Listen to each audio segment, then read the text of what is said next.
Hammaga salom. Bugun sizlar bilan mikrofon oldida Samuel tahlilchi va bugungi videoda Jodugarlar jangi 3-fasl Cooling Game, ya'ni ajal o'yinlari ark haqida gaplashamiz. Videochamizni boshlashdan oldin videoga like bosib, kanalga obuna bo'ling.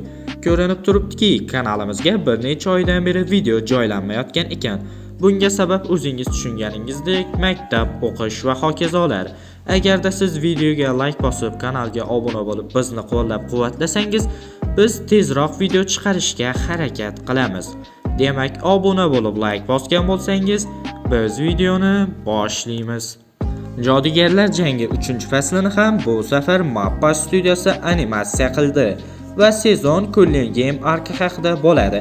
Afsuski, bu faslda Gojo Satoru va Ryome Sukuna jangi bo'lib o'tmaydi.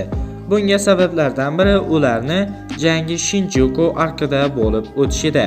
3-sezon asosan Cooling Game arki haqida bo'ladi. Shuning uchun ularni jangini shaxsiy film yoki 4-sezonga qo'shib yuborishadi.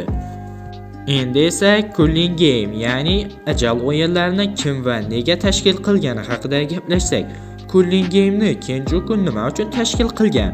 Uning maqsadi juda katta va xavfli bo'lgan. Birinchi maqsadi insoniyatni o'zgartirish.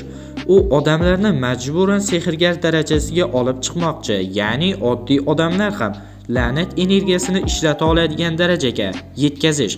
Va hamma odamlarmi deyish mumkin. Hozir javob beraman. Oddiy odamlar, lekin o'zgartirilgan. Bu odamlar aslida oddiy insonlar bo'lgan, lekin Kenjuku ularga oldindan ta'sir qilgan, ichiga la'nat urug'i yoki belgi qo'ygan. O'yin boshlanganda ular birdan kuchi uyg'onadi. La'nat energiyasini ishlata boshlaydi. Ya'ni Kenjuku har bitta odam o'zi tanlagan odamni ichiga la'nat urug'i yoki unga belgi qo'yadi va o'yin boshlanganda o'sha belgilangan odamlar la'nat energiyalarini ishlata oladigan bo'lishadi. Faqatgina o'yin boshlaganda. Masalan, Hiromi Higurama oddiy advokat edi, keyin kuchi uyg'ondi. Va Cooling Game boshlanganda faqat belgilangan odamlar bunaqa kuchlarga ega bo'lmaydi. Masalan, haqiqiy qadimgi sehrgarlar, bular oddiy odam emas, oldin yashagan kuchli jujutsu sehrgarlari. Cooling Game orqali qaytgan. Boshqa odam tanasini egallagan, masalan, Hajime Kashimo, qadimgi juda kuchli jangchi. Cooling Game boshlanganda u qaytib kelgan, boshqa odamni tanasini egallab. Endi esa Cooling Game nega tashkil qilinganligini ikkinchi sababini aytsam. Ikkinchisi kuchli la'nat energiyasini yig'ish. Cooling Game bu aslida jang, o'lim, energiya. Har bir o'lim orqali katta miqdorda la'nat energiyasi to'planadi va bu orqali Kenjuku juda katta la'nat energiyasini yig'a oladi. Uchinchi sabab esa Tengen bilan birlashtirish rejasi. Kenjuku oxirida Tengen bilan odamlarni birlashtirmoqchi. Bu degani butun insoniyatni bitta mavjudotga o'xshash holatga keltirish yoki yangi evolyutsiya yaratish. Tushunyapsizmi? U Tengen bilan shartnoma yoki boshqa narsani qilib butun boshli insoniyatni bitta mavjudotga aylantirish yoki yangi evolyutsiya yaratishga harakat qilyapti.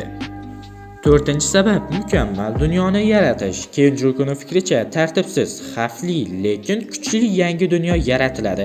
Qissa qilib aytadigan bo'lsam, uning maqsadlari odamlarni o'zgartirish, kuch yig'ish, katta tajriba o'tkazish, insoniyatni yangi bosqichga olib chiqish. U shuning uchun Cooling Game'ni tashkil qilgan. Cooling Game'da ham bir nechta qoidalar mavjud. Birinchi qoida: o'yinga majburan kirish. Belgilangan odamlar avtomatik o'yinga qo'shiladi. Ular maxsus hududlarga, koloniyalarga kiradi. Ya'ni aytib o'tgan Kenjuku belgilangan odamlar. O'yinchilar bir-biri bilan jang qiladi. Maqsad tirik qolish va ochko yig'ish. Ochkolar odatda boshqa o'yinchini o'ldirish orqali olinadi. Har bir o'yinchida ochko tizimi bor. Har bir o'ldirish ochko beradi.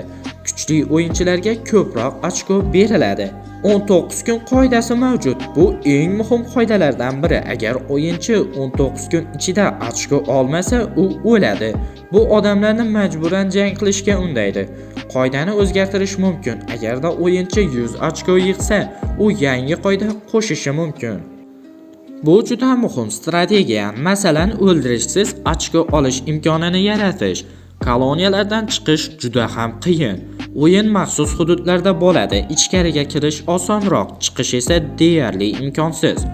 O'yin umuman to'xtamaydi toki maqsad bajarilmaguncha, ya'ni Kenjukuning rejasi bajarilmaguncha o'yin davom etaveradi, umuman to'xtamaydi.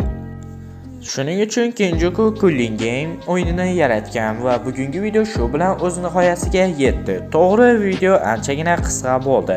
Agarda videomiz yoqqan bo'lsa, videoga like bosib, kanalga obuna bo'ling va keyingi video nima haqida bo'lishini kommentariyaga yozib qoldiring. Biz albatta siz yozganingiz haqida video qilishga harakat qilamiz.